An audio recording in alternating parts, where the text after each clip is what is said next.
स्तुति करो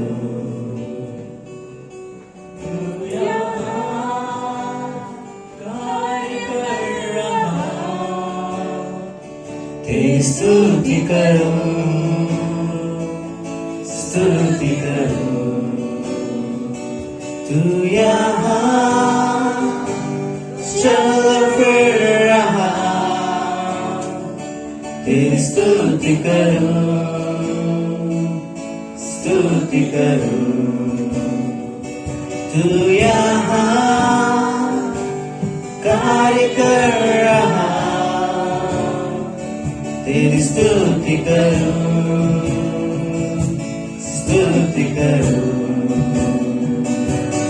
और तू राह बनाता, चमत्कार करता, बारे निभाता, अंधकार हटाता, ऐसा खुदा तू मेरा।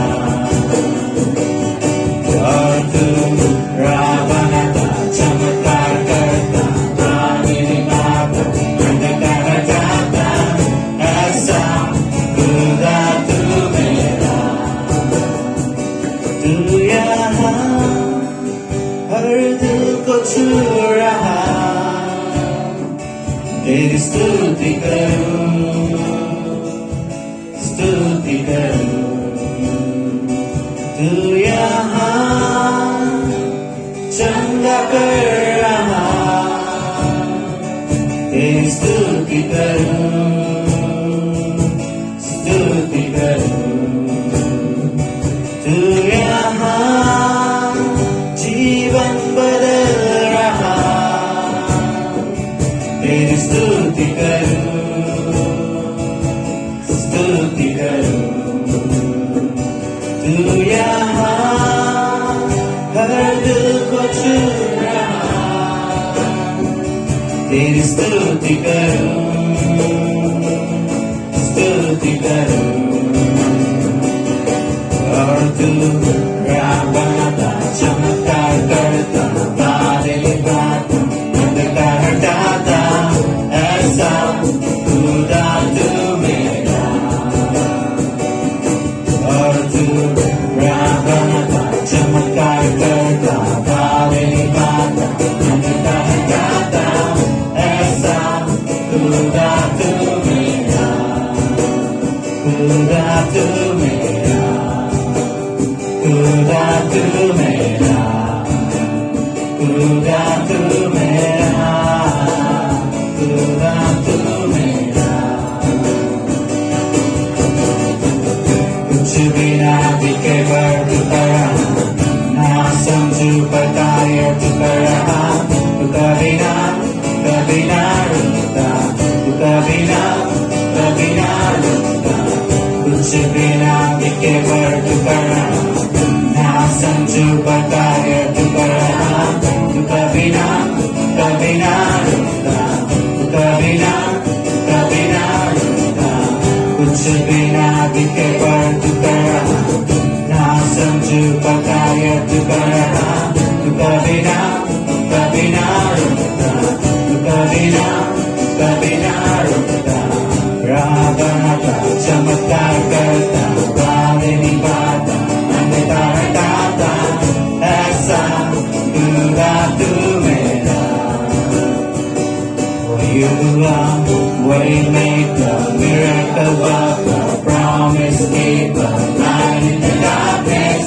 My God, that is who you are. You are waymaker, miracle worker, promise keeper, light in the darkness. My God, that is who you are. That is who you are. That is who you are. That is who you are. That is who you are.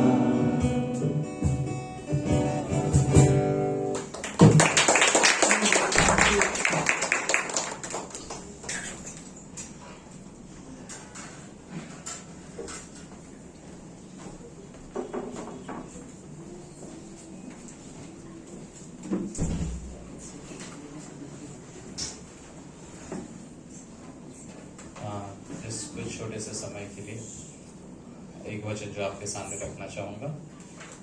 Okay, अगर आपके पास Bible है तो शबोपदेश का 7वां अध्याय और 13वीं पंक्ति। शबोपदेश का 7वां अध्याय और 13वीं पंक्ति। ओके, तो जीवन से संबंधित कुछ चीजों के विषय में यहाँ पर जो कुछ कहता है। ओके, शबोपदेश का 7वां अध्याय और 13वीं पंक्ति। ओके, 13वीं पंक्ति कुछ इस प्रकार से कहता है, परमेश्वर के काम पर दृष्टि कर, जिस वस्तुओं को उसने टेढ़ा किया हो उसे कौन सीधा कर सकता है। एक प्रश्न है, परमेश्वर के काम पर दृष्टि कर। ओके, इंग्लिश में बड़ा सिंपली कहता है, consider God's work, consider the work of God. मतलब उसके कार्य के बारे में सोचो, जिस वस्तु को उसने टेढ़ा किया है उसे कौन सीधा कर सकता है। राइट, जिसको परमेश्वर ने टेढ़ा किया उसे कौन सीधा कर सकता है। 14वीं पंक्ति कहता है, सुख के दिन सुख मान और दुख के दिन सोच, क्योंकि परमेश्वर ने दोनों ही को एक संग रखा है, जिससे मनुष्य अपने बाद होने वाली किसी बात को ना समझ सके। 14वीं पंक्ति में मैं जिसके विषय में एक तरीके से कहना चाहूंगा, 13वीं का पहला हिस्सा, सुख के दिन में, इट्स लाइक इंग्लिश में बड़ा अच्छा कहता है कि अगर खुशी के दिन है तो हैप्पी रह जाए, लाइक आप खुश रहो, आनंदित रहो अगर सब कुछ सही चल रहा है। दुख के दिन में सोच, ये सोच कि परमेश्वर ने क्या कार्य किए तेरे जीवन में। राइट, सो उस विषय में यहाँ पर ये कहता है। और फिर एक और पंक्ति जिसके विषय में मैं चाहता कि हम सब सोचें, वो है भजन संहिता 103।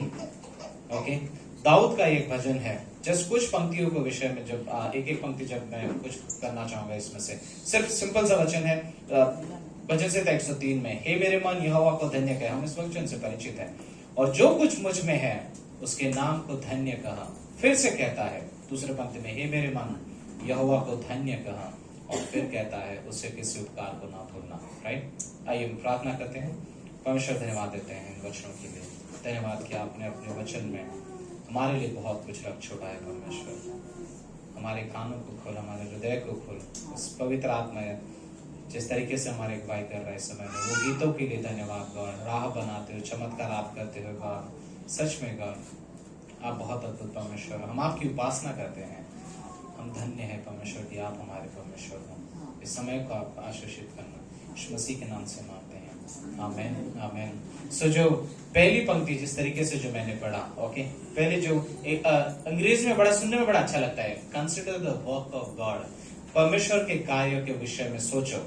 लाइक इस जगह पर हम लोग जैसे बैठे हुए हैं, क्या हम में से हर कोई जस्ट एक क्षण के लिए क्या हम सोच सकते हैं उन क्षण के बारे में जहां पर परमेश्वर ने, शायद किसी व्यक्ति ने अगर हमें यीशु मसीह के विषय में बताया, या किसी ने हमें कहा कि चलो तुम चर्च में आ जाओ, हम तुम्हें कुछ बताना चाहते हैं। लाइक तुम्हारे जीवन के लिए कोई मकसद है, परमेश्वर तुमसे प्रेम करता है, बस तुम एक बार आ जाओ। और फिर आज हम यहाँ पर जो कोई भी बैठे हुए हैं, हम एक उस घटना को याद कर सकते हैं कि उस मोमेंट, वो क्षण जब परमेश्वर के साथ हमारी मुलाकात हुई, एक समय के लिए। राइट, शायद वो पर्टिकुलर दिन याद ना हो, समय याद ना हो, बट क्या हम उस यात्रा को याद रख सकते हैं कि आज हम इन कुर्सियों पर बैठे हैं, आज मैं इस स्थान पर खड़ा हूँ, आज आप उस जगह पर जहां पर हो, आप वहां पर हो। क्या हम परमेश्वर के इस कार्य को समझ सकते हैं। Right, imagine, consider the work of God, परमेश्वर के उस कार्य के विषय में सोचिए। जब सिंपली उन जगह पर, जैसे वो कहता है ना कि जब सब कुछ ठीक चल रहा है तुम आनंदित रहना, लेकिन जब दुख का समय आना तब तुम सोचना कि परमेश्वर ने उन दोनों चीजों को बनाया है आपके जीवन के हिस्सों के लिए। राइट, और भजन संहिता 103 में जस्ट इस पंक्ति को याद करते हुए मैं जो जिस विषय में बात करना चाहता हूँ वो ये है कि काउंट योर ब्लेसिंग्स बोलते हैं ना, अपनी आशीषों को गिनो, परमेश्वर के कार्य के विषय में सोचो। जब कुछ कार्य नहीं चल रहा, जब कुछ भी बात शायद ना बनती हो, कहीं ना कहीं पर मुझे ये समझने की जरूरत है कि परमेश्वर कार्य कर रहा है। लाइक वो गीत कितना बराबर था। राइट, इसी चीज से मिलता जुलता कि वो वे मेकर है, वो मार्ग बनाता है, वो चमत्कार करता है, जहां कुछ संभव नहीं होता वहां पर वो कार्य करता है। इस भजन संहिता 103 में कोई बैकग्राउंड एक समय, लाइक जिस तरीके से लिखा गया है, ऐसा कोई बैकग्राउंड नहीं है पता करने के लिए कि ये कैसे लिखा था, दाऊद ने किस समय लिखा था, बट ऐसा माना जाता है कि इस जगह पर जहां पे दाऊद कहता है ना कि हे मेरे मन, कहीं ना कहीं पर आई थिंक ये जो पहली पंक्ति मैंने पढ़ा शबोपदेश में कि तू सोच परमेश्वर के कार्य के विषय में, दाऊद यहां पर अपने मन से कहता है कि हे मेरे मन, तो यहोवा को धन्य कहा। ये पंक्ति शायद ऐसा कहा जाता है कि उसके जीवन में बहुत लंबे समय के बाद उसने, जहां पर शायद सब कुछ स्थापित हो चुका है, उसके अंत के समय में जहां पर लिख रहा है, ये जानते हुए कि मनुष्य कितना अपने पाप में गिरा हुआ है कि वो सच में भूल सकता है परमेश्वर के सारी आशीषों को, राइट। जैसे इजरायलियों के समय में भी परमेश्वर कितने भी चमत्कार करता आया, उस समय के लिए, एक क्षण के लिए, यस परमेश्वर ने बीमारी से चंगाई दे दी, आमीन, परमेश्वर की स्तुति हो। अगले दिन फिर से एक चीज सामने आ जाती है और फिर उस स्वभाव में वो चले जाते हैं जो उनके पास पहले था, राइट। दाऊद इस जगह पर एक तरीके से कहता है कि उसके परमेश्वर की स्तुति करते हुए, आई थिंक मुझे एक एक वचन जो यहाँ पर है, हे मेरे मन यहोवा को धन्य कहा। इट्स लाइक दाऊद अपने आप से कह रहा है कि कहीं ना कहीं एक तरीके से अपने मन से, अपने प्राण से कहता है कि हे मेरे प्राण, और इवन दूसरे पंक्ति में कहता है कि हे मेरे मन, एक अंग्रेजी में कहता है कि एक तरीके से विद माय होल बीइंग, मतलब मेरे अंदर जो कुछ भी है, परमेश्वर मैं सच में तेरी स्तुति, तेरी आराधना करना चाहता हूँ। आई थिंक एज बिलीवर ये चीज मैं भी सीखना चाहता हूँ और मैं इसे सीखने की कोशिश करता हूँ कि कभी कभी पता नहीं आप लोगों ने कोशिश की है एक प्रार्थना जिसमें आप कोई मांगते नहीं हो, बस आप स्तुति करते हो, राइट। आराधना की प्रेयर जिसे हम कहते हैं ना, you are not asking God for anything, आप गॉड से किसी चीज को मांग नहीं रहे हो, बस आप उससे ये कह रहे हो कि परमेश्वर मैं तुझे धन्यवाद देना चाहता हूँ क्योंकि तूने बहुत अद्भुत कार्य किए हैं, राइट। कहीं ना कहीं पर जब कुछ कार्य ना हो, शायद हम इस चीज की कोशिश करनी चाहिए कि परमेश्वर मैं तेरे सामने आना चाहता हूँ, मैं कुछ मांगना नहीं चाहता, क्योंकि आप देखोगे हमारी क्षमता ये है कि हम प्रार्थना करते करते अक्सर उन चीजों को मांगते हैं ऑब्वियसली, बट क्या मैं उसके लिए आराधना कर सकता हूं जो वो है, राइट। सो इस जगह पर वो कहता है कि हे मेरे मन, तो यहोवा को धन्य कहे। अपने आप से एक तरीके से कहते हो कि प्राण, मेरे सोल, तो इस बात को समझ कि यहोवा कौन है सच में, और तुझे उसे धन्यवाद करने की जरूरत है। उसके नाम को उसके पवित्र नाम को धन्य कहा। हे मेरे मन, यहोवा के नाम को धन्य कहा, उसके किसी भी उपकार को न भूलना। और फिर दूसरी पंक्ति में वो कहता है कि do not forget his benefit, उसके उपकारों को मत भूलो। और फिर वो आगे एक्चुअली पंक्ति में कुछ उपकारों को लिखता है उसके विषय में, ओके। तीसरी पंक्ति में सबसे पहली बात जो लिखता है वही तो उसके उपकार को न भूलना, और फिर कहता है तीसरी पंक्ति में वही तो तेरे सब अधर्म को क्षमा करता है, राइट। दाऊद से बेहतर कौन व्यक्ति होगा इस बात को लिखने वाला, जिसने कुछ कार्य ऐसे किए जो सच में परमेश्वर को प्रसन्न करते हैं, लेकिन इस जगह पर आकर वो कहता कि मैं समझ पाता हूं कि परमेश्वर का सबसे बड़ा गुण और सबसे पहला कार्य जो आपके जीवन में वो करना चाहेगा वो ये है कि वो आपके पापों को क्षमा करे, वो आपके अधर्मों को क्षमा करे, राइट। आज अगर हम इस कलीसिया में बैठे हैं, हमारे रिश्ता परमेश्वर के पास और लाइक एक संबंध हमारा परमेश्वर के साथ है, और वो बेस्ट रिश्ता है वो इसीलिए क्योंकि उसने हमारे अधर्मों को क्षमा किया है, राइट। सबसे पहला कार्य मसीह में आने के बाद या मसीह में आने के लिए वो ये है कि हमें पापों की क्षमा हुई है, उसने हमारे अधर्मों से हमें क्षमा किया है। दाऊद से बेहतर इस बात को कोई नहीं समझ सकता, क्योंकि उसके अंदर जो भूख थी, जो प्यास थी कि परमेश्वर, लाइक मैं मानता हूं मैंने गलती करा है, भजन से 51 भी हम जानते हैं, कुछ समय पहले हमने संडेज को भी हमने इसके विषय में सुना था कि दाऊद जिस तरीके से यहाँ पे कहता है कि सबसे पहले गॉड, मैं तेरे इस उपकार को नहीं भूलना चाहता कि मेरे अधर्म क्षमा किए गए हैं, राइट। वी आर फॉरगिवन, हमने क्षमा पाई है परमेश्वर से, एक क्षमा जिसकी वजह से हम अनंत के लिए बचाए गए हैं। और जैसे हम इस धरती पर जीवन जीते हैं, हम रोज प्रतिदिन क्षमा पाते हैं जैसे हम अपनी गलतियों को करते हैं, राइट। जो भी हमने जाने अनजाने में जो भी हम करते हैं, परमेश्वर के साथ उस रिश्ते को सही करने के लिए हम सिर्फ कहते हैं गॉड हमने जो गलत किया है हमें माफ करना। और पहला यूहन्ना जैसे 1:9 कहता है, राइट, वो विश्वास हो गए हमें क्षमा करने के लिए उन चीजों में। So first thing, like God, जो सबसे इंपॉर्टेंट चीज है हमारे जीवन में, वो अधर्म, जो पाप था, उसने परमेश्वर ने उसे ले लिया है, उसे क्षमा कर दिया है। दूसरी पंक्ति, दूसरा हिस्सा भी ये कहता है तीसरे वचन में, वह तेरे सब रोगों से चंगा करता है, आमीन, राइट। वही तो तेरे अधर्म को क्षमा करता है और तेरे रोगों को चंगा करता है। एक तरीके से हम में से यहाँ पर ऑब्वियसली वो लोग हो सकते हैं जिन्होंने शारीरिक चंगाई पाई है, लेकिन मैं ये कहूंगा कि हम में ज्यादा ऐसे लोग हैं जिन्होंने आत्मिक चंगाई पाई है। शायद चंगाई पाई है हमारे मानसिक चीजों से, शायद चंगाई पाई है हमारे हृदय में। आई थिंक नए नियम में ऑब्वियसली यीशु मसीह ने बहुत सारे चमत्कार किए, बहुत सारे लोग आए उनके पास, हम सारी चीजों के विषय में कह सकते हैं, लाइक उसने अंधों को आंखें दी, लंगड़े चले, हम सारी चीजों को जानते हैं। बट आई थिंक उन सबसे भी बेस्ट चमत्कार ये था कि लोग उद्धार पा रहे थे, राइट। सबसे बड़ा चमत्कार जक्कई का बदलना एक बहुत बड़ा चमत्कार था, क्योंकि बाहरी चंगाई कोई भी देख के कह सकता था, बट उसके हृदय के परिवर्तन को देख के कोई कहेगा कि सच में इसके जीवन में कोई चमत्कार हुआ है, राइट।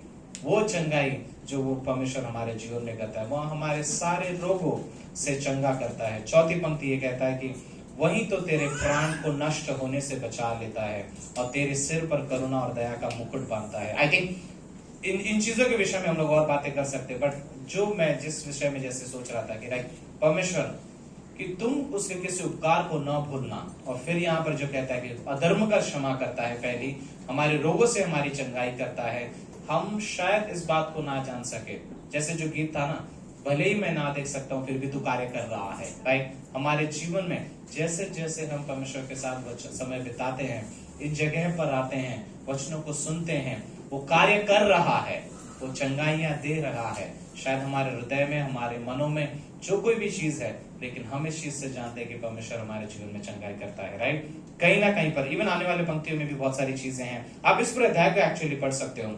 वह हमारे प्राण को नष्ट होने से बचा लेता है। अय्यूब इसी शब्द का इस्तेमाल ऑलमोस्ट अय्यूब की पुस्तक में 33वें अध्याय में आप पाते हो, जहां पर वो ये कहता है कि वह सच में मुझे, मेरे प्राणों को उसने उस नष्ट होने से बचाया है। और उससे बेहतर एग्जाम्पल कौन हो सकता है कि जिसके जीवन में सब कुछ छीन लिया गया है, लेकिन लास्ट तक वो विश्वास योग्य होता है और परमेश्वर से वो कहता है कि लेस तूने मेरे प्राणों को बचा लिया है, राइट। तूने मेरे प्राणों को नष्ट होने से बचाया है और तेरे सिर पर करुणा और दया का, और मेरे सिर पर एक तरीके से करुणा और दया का मुकुट बांधता है। आई थिंक दाऊद इन पंक्तियों को जैसे वो लिखता है, उसकी जगह पर होकर अगर हम सोचे तो ये सच में कहेगा कि परमेश्वर मैं इस योग्य नहीं था, ओके मे बी लास्ट में मैं इस योग्य नहीं था कि मैं इस जगह से चुना जाऊं, लाइक यू नो भेड़ बकरियों को चराकर उनके बीच में से स्थान पर लेकर आ सकूं, लेकिन परमेश्वर जहां तूने मेरी अगुवाई की वहां पर तूने कार्य किया मेरे जीवन में, राइट। पास्टर काल एक तरीके से एक वाक्य कह रहे थे कि where God guides he provides, जहां पे परमेश्वर अगुवाई करता है आपके जीवन में,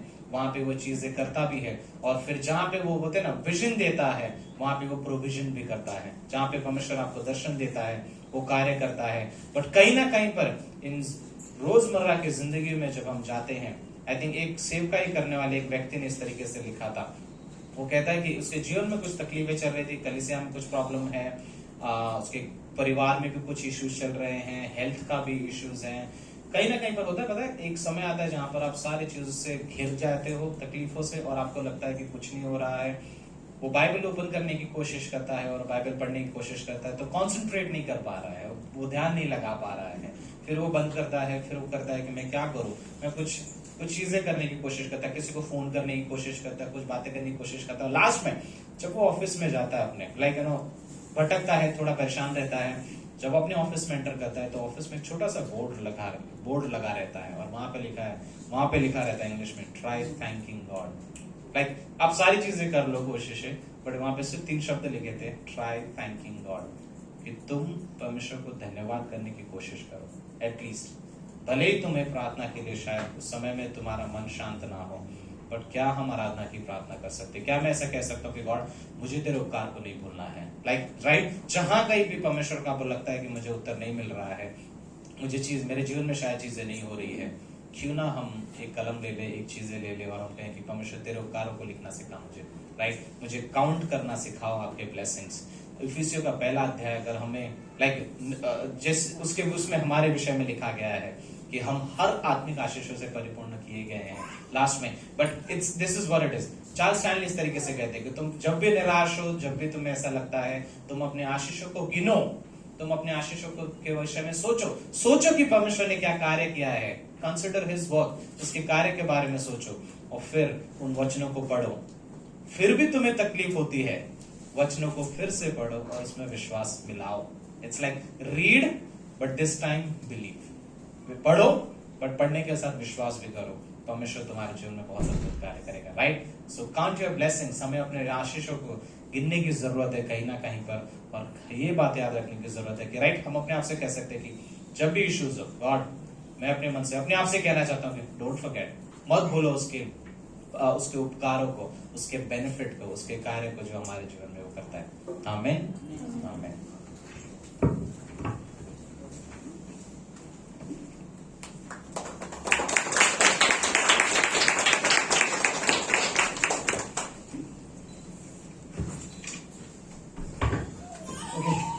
अच्छा था संदेश।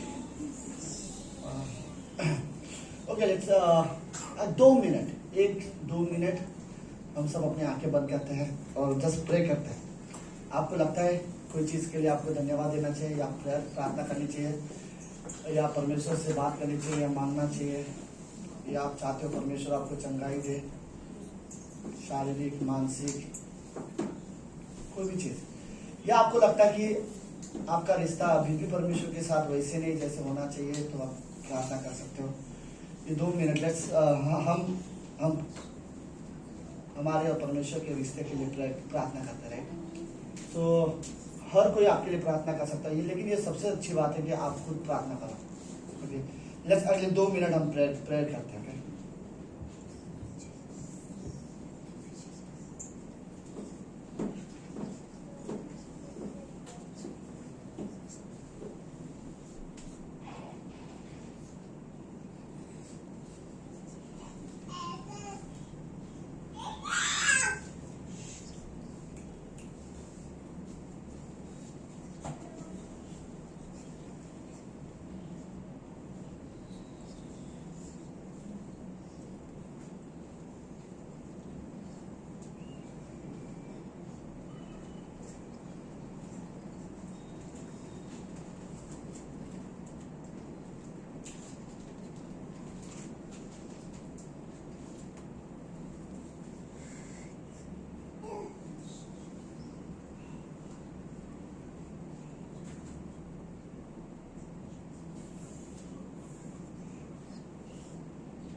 ओके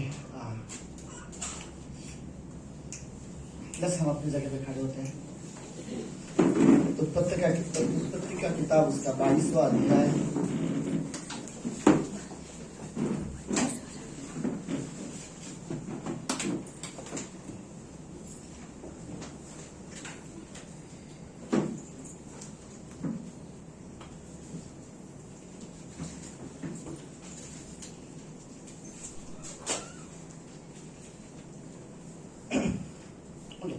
आज जिस विषय पर मैं आप लोगों के साथ शेयर करना चाहता हूँ, वो सब्जेक्ट, एक टॉपिक जिस सब्जेक्ट में मैं ज्यादातर आप लोगों के साथ बात करना चाहता हूँ, वो टॉपिक है क्या आप तैयार हो? क्या आप तैयार हो? अभी हमने वर्शिप किया, हमने जस्ट वर्शिप किया, लेकिन क्या आप तैयार थे उससे पहले? क्या हम रियली वर्शिप के लिए तैयार हैं? हम प्रेयर के लिए तैयार हैं? हम इस सभा में परमेश्वर से आवाज सुनने के लिए तैयार हैं? क्या आप तैयार हो? Yes yes yes. ओके, आपकी आवाज में लग रहा है कि आप रियली तैयार हो। सब लोग ठीक है? यस। ओके लेट्स सीरियसली, मैं पता नहीं मैं आप लोग कैसा पास्टर बोलोगे मुझे, लेकिन मैं सुनना चाहता हूँ आपको रियली क्या आप इस कलीसिया से प्यार करते हो? आमीन आमीन आमीन। थैंक यू परमेश्वर का जिसने इतना अच्छा कलीसिया दिया और इतने अच्छे लोग दिए हमें यहाँ पर। और मैं हमेशा बोलता हूँ लाइक आप लोग आशीष हो मेरे लिए, सीरियसली मैं बोलना चाहता हूँ, मेरे लिए सबसे बड़ी आशीष आप लोग हो। और मैं आई थिंक लास्ट 2 संडे पहले हम लोग बात कर रहे थे, मैं आई थिंक विजय लोग के साथ, विजय किरण ने हम लोग को डिनर पे लेके गए थे, तो हम लोग बात कर, तो मैं रियली जो स्टेटमेंट मैं बोल रहा था कि हिंदी कलीसिया आप सिर्फ कलीसिया नहीं रहा, ये एक परिवार जैसा होने लग गया हमारे लिए। लोगों की विश्वास योग्यता देखकर रियली लगता है कि ये हमारा परिवार है। आमीन आमीन। ओके लेट्स उत्पत्ति का 22वां अध्याय और उसकी पहली पंक्ति से लेकर 5वीं पंक्ति तक। आप तैयार हो? तो लेट्स पढ़ते हैं। उत्पत्ति का 22 पहली पंक्ति बोलता है, इन बातों के पश्चात ऐसा हुआ कि परमेश्वर ने इब्राहिम से यह कहकर उसकी परीक्षा की कि हे इब्राहिम। उसने कहा, देख मैं यहाँ हूँ। उसने कहा, अपने पुत्र को अर्थात अपने एकलौते पुत्र इसहाक को जिसे तू प्रेम रखता है संग लेकर मोरिया देश में चला जा और वहां उसके एक पहाड़ के ऊपर मैं तुझे बताऊंगा होम बलि करके चढ़ा। सो इब्राहिम बिहान को तड़के उठा और अपने गधे पर लाठी कसकर अपने 2 सेवक और अपने पुत्र इसहाक के संग लिया और होम बलि के लिए लकड़ी चीर ली। तब कुछ करके उस स्थान की ओर चला जिसकी चर्चा परमेश्वर ने उसे की थी।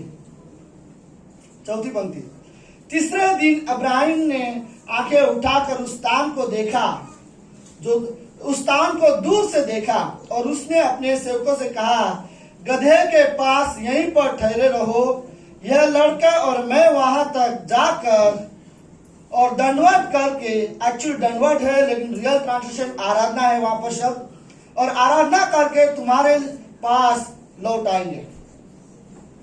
सो अब्राहम होम बलि की लकड़ी ले अपने पुत्र इसहाक पर लादी और आग और छुरी को अपने हाथ में ले लिया और दोनों एक साथ चल पड़े। प्रार्थना करते हैं। प्रभु परमेश्वर, धन्यवाद आज के दिन के लिए। गॉड, आप हमारे पिता हो। धन्यवाद प्रभु यीशु, ये कलीसिया हमें देने के लिए, और हम रियली प्रभु इस कलीसिया से प्रेम करते हैं, क्योंकि आपने अपनी विश्वास योग्यता से हमें यहाँ पर रखा है, और जहाँ आपने हमें रखा है प्रभु वहाँ हम विश्वास योग्य रहना चाहते हैं। और आज की शाम की सभा को प्रभु आप आशीष देना। धन्यवाद यहाँ आए हुए हर एक व्यक्ति के जीवन के लिए। प्रार्थना यीशु मसीह के नाम से करते हैं, आमीन आमीन। आप मुझसे बैठ सकते हैं।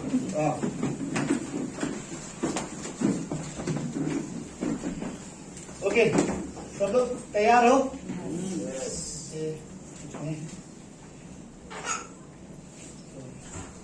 वो मैं कोशिश कर रहा हूँ कि हाँ हल्का सा नॉर्मल चल सकता है। कोशिश कर रहा हूँ कि आप लोगों के सामने मैं लंगड़ू ना।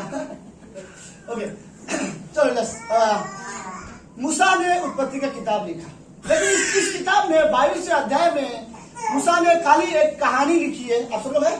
ओके, मूसा ने सिर्फ एक, मुझे मैंने जब ये कहानी पढ़ा, जब मैं इस कहानी को कल से पढ़ रहा था, इवन आज मैं रियली वापस स्टडी कर रहा हूँ, इस कहानी में जब मैं पढ़ रहा था तो मुझे एक चीज ऐसा लगा, मूसा जब लिख रहा था तो खाली उसने कहानी लिखा, इमोशन रह गया था, राइट?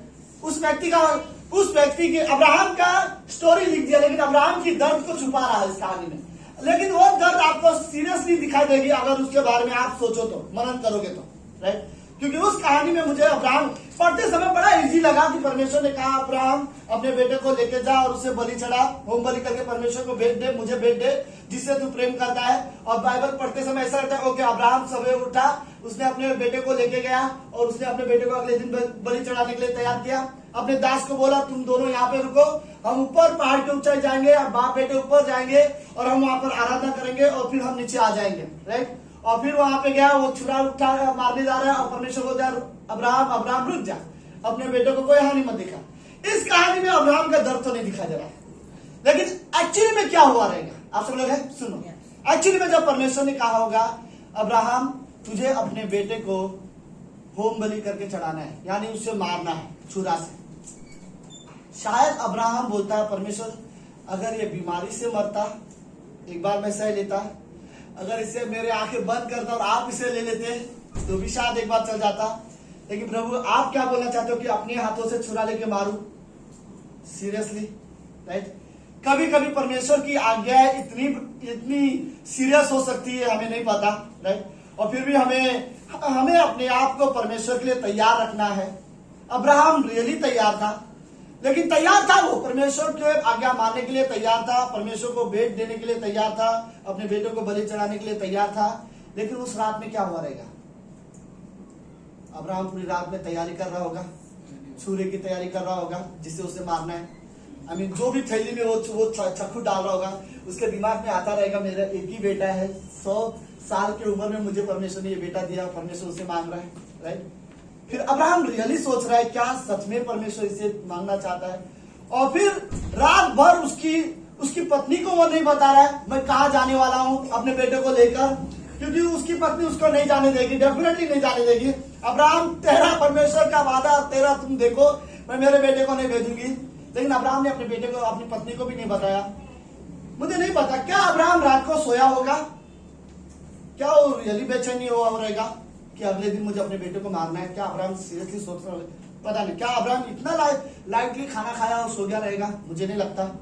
अब्राहम को लकड़ी की तैयारी करनी है बेटे को, जिसपे वो लकड़ी रखेगा, बेटे को बलि चढ़ाएगा, ये सारी तैयारी में अब्राहम अंदर से सीरियसली एक दिल बोझ से दबा हुआ है। और क्या बोलते हैं कई बार अगर मन में बहुत ज्यादा बोझ हो तो बात किसी के साथ शेयर करो तो क्या हो जाता है? हल्का हो जाता है। लेकिन अब्राहम का टेंशन ये है कि वो बोझ को वो बता भी नहीं सकता, अगर अपनी वाइफ को बताएगा तो भी प्रॉब्लम है, फिर वो जो परमेश्वर के लिए तैयार था उसमें रुकावट बन सकती थी या इमोशनल हो सकती थी, लेकिन उसके बावजूद भी अब्राहम ने अपने बेटे को लिया और अपने बेटे को बलि चढ़ाने के लिए पूरी तरह से तैयार रहा। तो इसके बाद उसने दोनों दासों से कहा, तुम लोग यहाँ रुको, मैं ऊपर जा रहा हूँ, राइट, मैं और मेरे बेटे वहां पर आराधना करेंगे।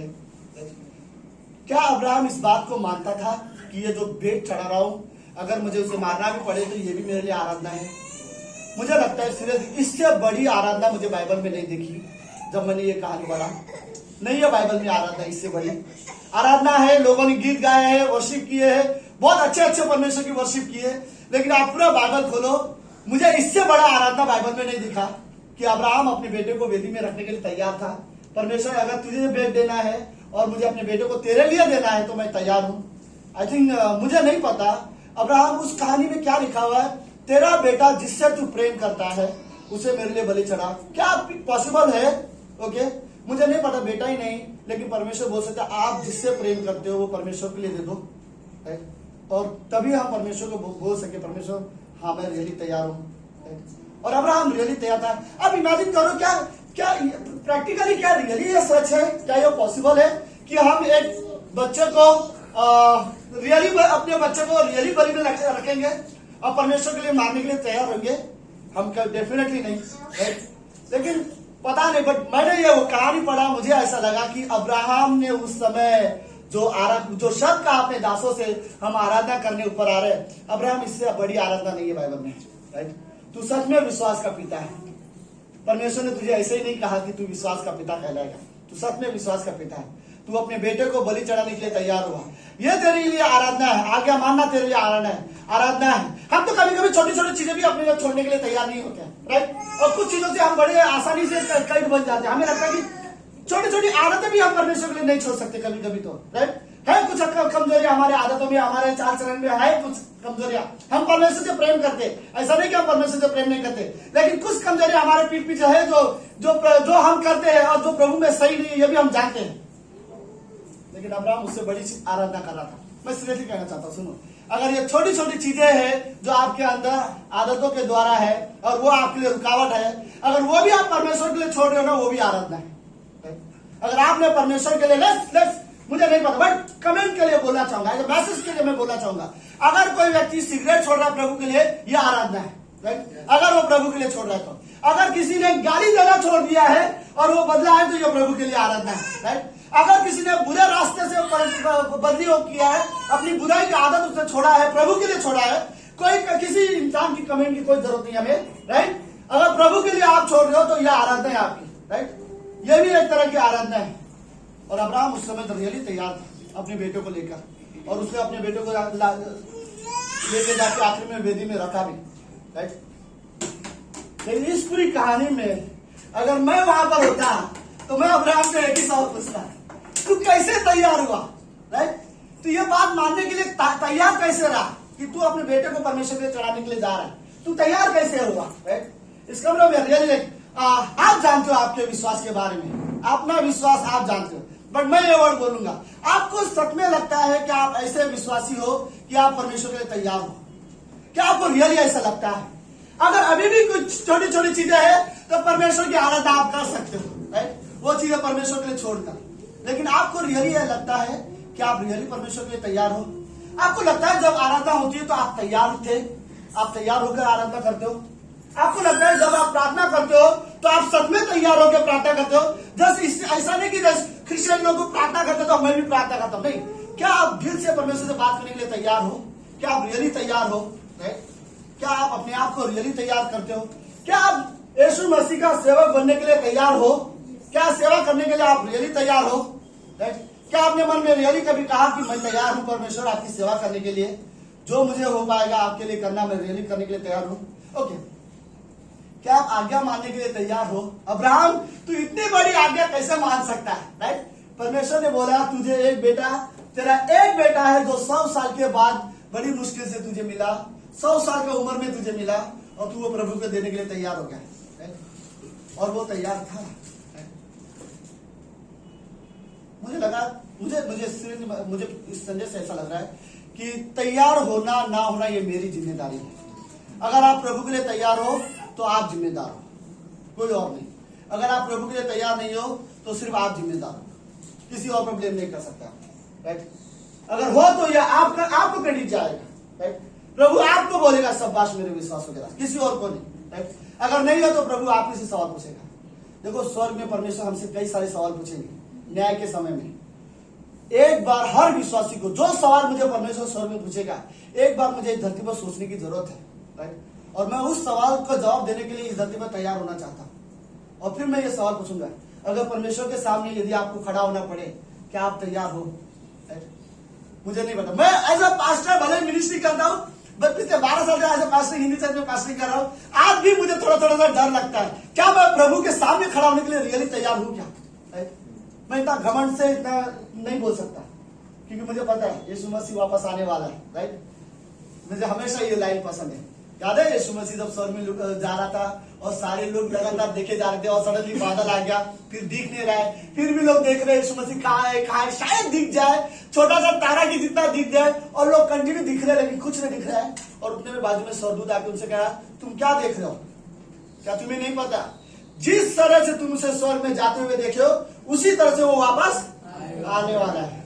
आमीन आमीन आमीन, राइट। हमारे परमेश्वर वापस आने वाला है।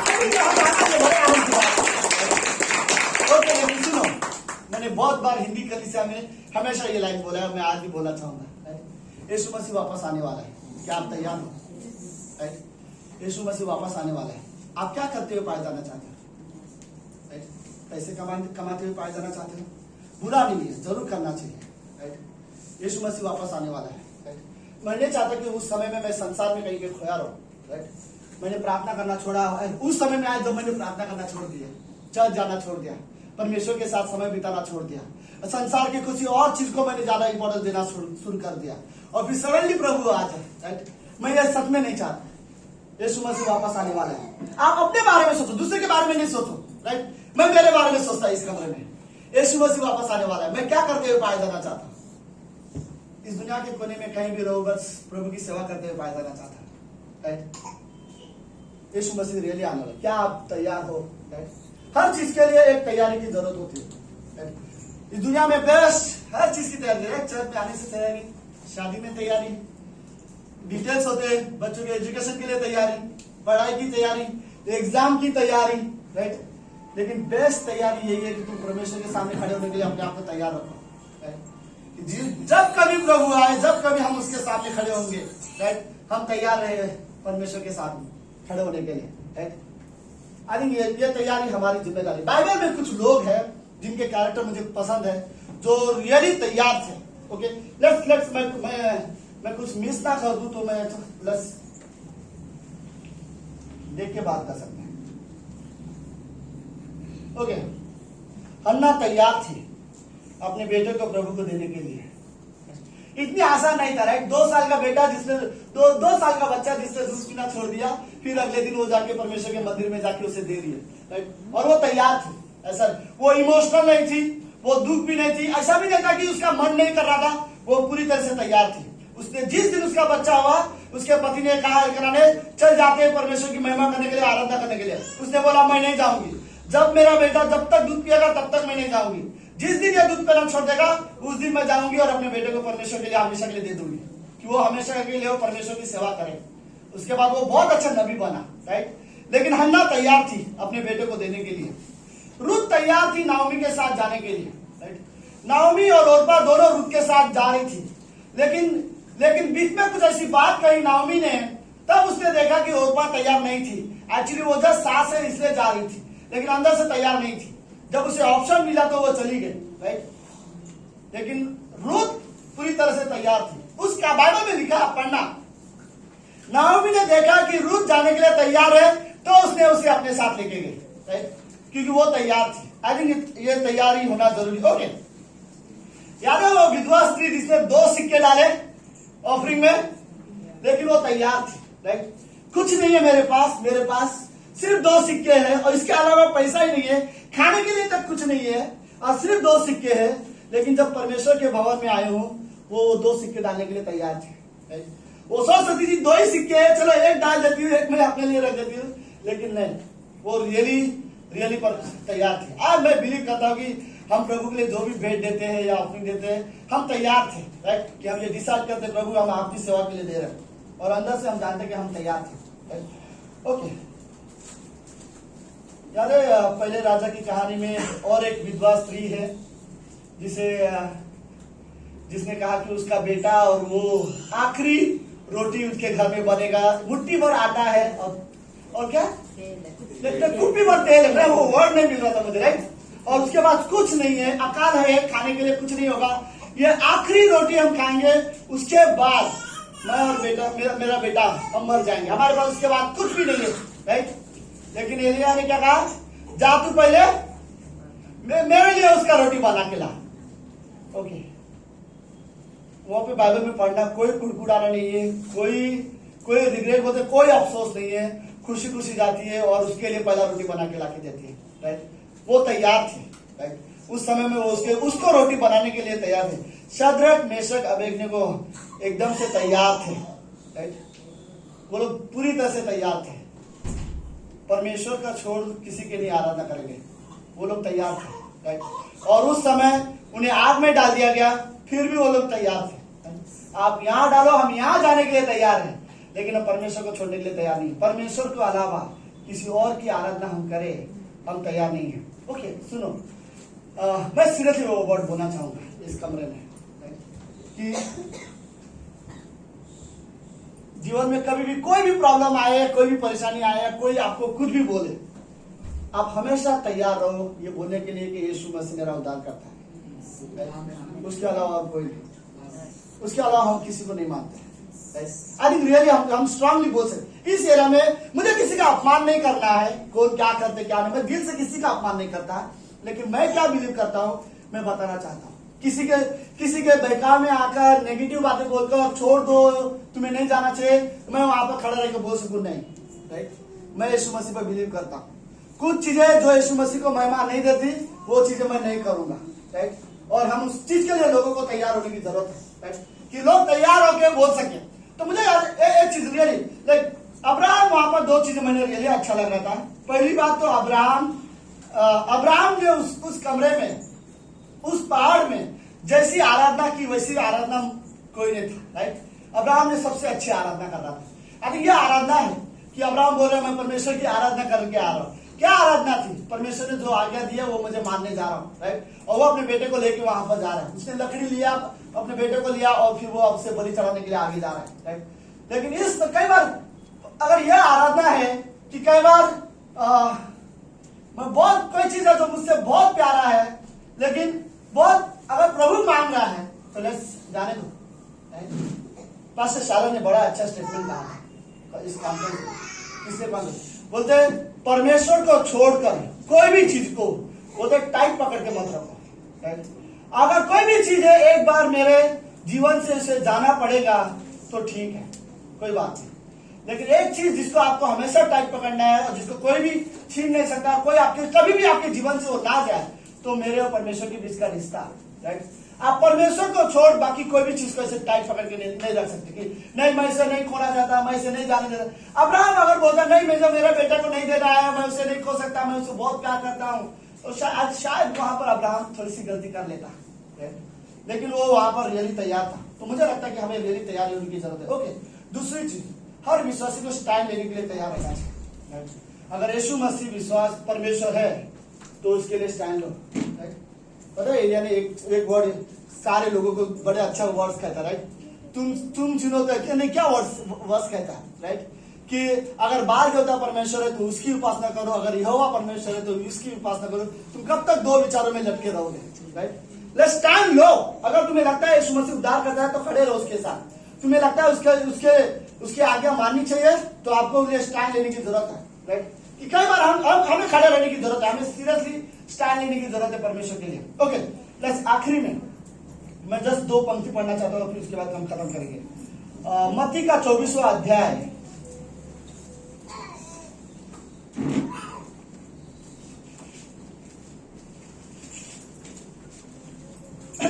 44वीं पंक्ति, मत्ती का 24:44। इसमें उसमें लिखा इसलिए तुम भी तैयार रहो, क्योंकि जिस घड़ी के विषय में तुम सोचते भी ना थे उसी घड़ी मनुष्य का पुत्र आ जाएगा। तैयार रहो।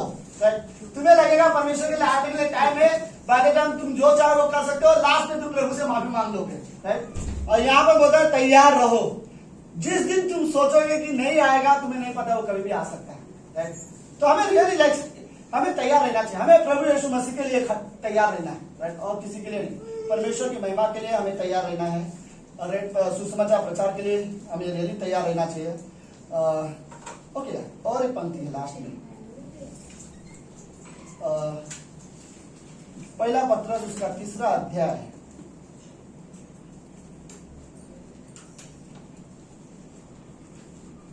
पहला पत्रस की किताब उसका 3रा अध्याय। ओके, मेरा मैसेज ऑलमोस्ट खत्म हो चुका है, लास्ट 2-3 मिनट, यानी 2 मिनट से रहते। पहला पत्रस 3रा अध्याय 15वीं पंक्ति, पर मसीह को प्रभु जानकर अपने अपने मन में पवित्र समझो, और जो कोई तुमसे तुम्हारी आशा के विषय में पूछे, सब लोग है, ध्यान से सुनो, जो कोई तुमसे तुम्हारी आशा के विषय में कुछ पूछे तो उसे उत्तर देने के लिए सर्वदा तैयार रहो, पर नम्रता और भय के साथ। तुम्हारी आशा के विषय में अगर कोई तुम्हारे उद्धार के बारे में, यीशु मसीह के वापस आने के बारे में, तुम्हारी आशा क्या है प्रभु के बारे में, कोई तुम्हें अगर पूछे तो उससे जवाब देने के लिए हमेशा तैयार रहो। लेकिन घमंड के साथ नहीं। तो क्या वर्ड्स कहता है वहां पे, लेकिन पर नम्रता और भय के साथ, राइट। तुम्हारे अंदर नम्रता होनी चाहिए। अगर आप किसी को बाइबल से जवाब देना चाहते हो, अपने आशा के बारे में, परमेश्वर के बारे में कुछ जवाब देना चाहते हो, तो बाइबल ये बोलती है पहले अपने अंदर नम्रता रखो, और फिर वो बोलती है कि परमेश्वर का भय के साथ चीजें करो, राइट। तो मैं इवन यही वर्ड्स कहना चाहता था कि तैयार रहो, राइट। तैयार रहने की जिम्मेदारी, अपने आप को तैयार रखने की जिम्मेदारी आपकी है, और आपके हाथ में है आपको तैयार रखना या आपको तैयार ना रखना। आई थिंक मैं जस्ट लास्ट स्टेटमेंट जो मैंने लिखा है, 2-3 वर्ड, अपने मन को हमेशा परमेश्वर के लिए तैयार रखो, राइट। दूसरा, अपने दिल को हमेशा परमेश्वर के लिए तैयार रखो, और तीसरा, हमेशा परमेश्वर के लिए निर्णय लेने के लिए तैयार रहो, राइट। आप जो भी निर्णय लोगे, आप देखो उसमें परमेश्वर की महिमा है तो आप लो, अगर नहीं है तो आप उस निर्णय को ना लो। परमेश्वर के लिए निर्णय लेने के लिए हमेशा तैयार रहो। आमीन। मैं बस प्रार्थना करता हूँ। प्रभु यीशु, हम धन्यवाद देते आज के दिन के लिए और एक सुंदर समय के लिए। आप महान, जीवित और पवित्र परमेश्वर गॉड। हमें नहीं पता अब्राहम सीरियसली कितना विश्वास करता था कि वो इस तरह से तैयार था कि आपने उसे उसके बेटे की जान मांगी, प्राण मांगा, और वो देने के लिए तैयार था। और अगर आप उसे उसका प्राण मांगता तो भी शायद वो दे देता। इस तरह से वो आपके लिए तैयार था। प्रभु, हम प्रार्थना करते हैं इस कमरे में लोग इसी तरह से तैयार रहे, आराधना के लिए तैयार रहे, आपकी आराधना करने के लिए, आपकी महिमा के लिए तैयार रहे। प्रभु यीशु, आपके लिए गवाही बनने के लिए तैयार रहे। अगर कोई इस कमरे से मिशनरी बने, अगर आप चाहते हो गॉड, तो वो तैयार रहे। क्योंकि कोई पास्टर्स बने इस कमरे से, या सेवक बने, गॉड में प्रार्थना करता कि लोग तैयार रहे।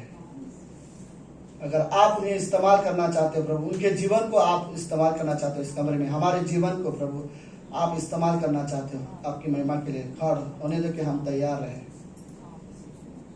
जैसे शमूएल तैयार था और कहा, प्रभु बोल तेरा दास सुन रहा है। और कभी कभी हमें सुनने के लिए भी तैयार रहने की जरूरत है।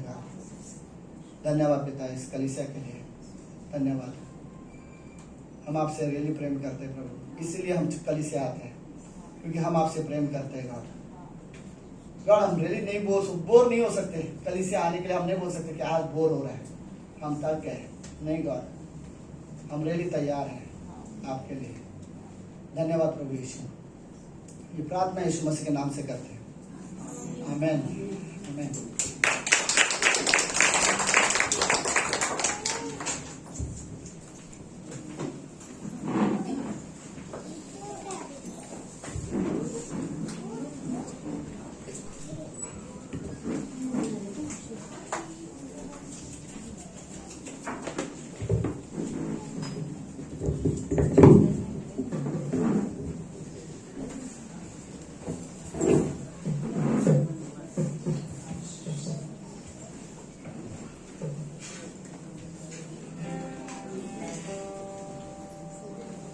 मैन, क्या आप तैयार हो खड़े रहने के लिए? आइए हम इस तरह खड़े रहते हैं।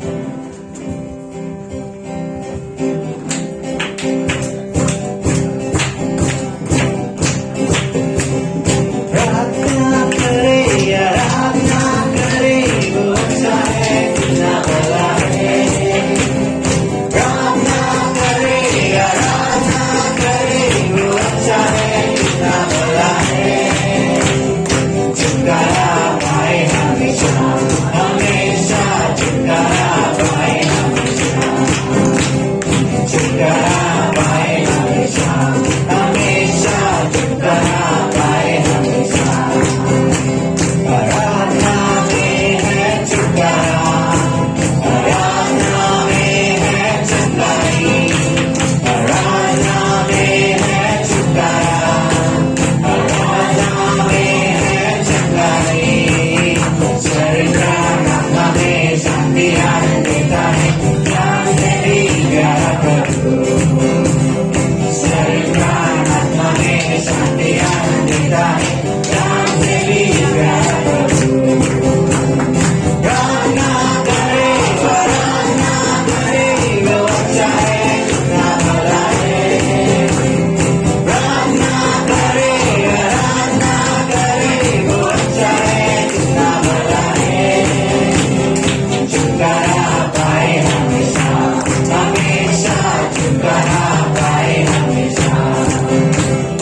छुटकारा पाए हमेशा, हमेशा छुटकारा पाए हमेशा। मांगो तो तुम्हें मिलेगा, ढूंढोगे तो पाओगे। मांगो तो तुम्हें मिलेगा, ढूंढोगे तो पाओगे। खटखटाओ खुलेगा, स्वर्ग की आशीष से पाओ तुम मुझसे अभी। खटखटाओ खुलेगा, स्वर्ग की आशीष से पाओ तुम मुझसे अभी। ताली के साथ प्रार्थना करे, आराधना करे, वो अच्छा है, कितना भला है। प्रार्थना करे, आराधना करे, वो अच्छा है, कितना भला है। छुटकारा पाए हमेशा, हमेशा छुटकारा पाए हमेशा। छुटकारा पाए हमेशा, हमेशा छुटकारा पाए हमेशा। प्रार्थना करो निरंतर, प्रार्थना करो विश्वास से। प्रार्थना करो निरंतर, प्रार्थना करो विश्वास से। धर्मी जन की प्रार्थना, विश्वास की प्रार्थना, दौड़ती है सारे बलों को। धर्मी जन की प्रार्थना, विश्वास की प्रार्थना, दौड़ती है सारे बलों को। सब मिलकर प्रार्थना करे, आराधना करे, वो अच्छा है, कितना भला है। प्रार्थना करे, आराधना करे, वो अच्छा है, कितना भला है। छुटकारा पाए हमेशा, हमेशा छुटकारा पाए हमेशा। छुटकारा पाए हमेशा, हमेशा छुटकारा पाए हमेशा। मैं प्रार्थना करते हैं। सच प्रभु यीशु मसीह, धन्यवाद प्रभु यीशु मसीह, खूबसूरत संदेश के लिए प्रभु यीशु मसीह। सच प्रभु यीशु मसीह, हम तैयार है प्रभु यीशु मसीह तेरे पीछे चलने के लिए प्रभु यीशु मसीह। सच प्रभु यीशु मसीह, हम तैयार है प्रभु यीशु मसीह तेरे लिए खड़े रहने के लिए प्रभु यीशु मसीह। प्रभु यीशु मसीह, हम नहीं जानते प्रभु यीशु मसीह कोई चीज जो हमें रोक दिए प्रभु यीशु मसीह तेरे पीछे चलने के लिए प्रभु यीशु मसीह, लेकिन प्रभु यीशु मसीह तू जानता है प्रभु यीशु मसीह। तो प्रभु यीशु मसीह तू दूर कर प्रभु यीशु मसीह। सच प्रभु यीशु मसीह, प्रभु यीशु मसीह हम खड़े रहे प्रभु यीशु मसीह हर एक परिस्थिति में प्रभु यीशु मसीह। जैसे प्रभु यीशु मसीह सदर मेशक अबेदनगो वो खड़े थे प्रभु यीशु मसीह।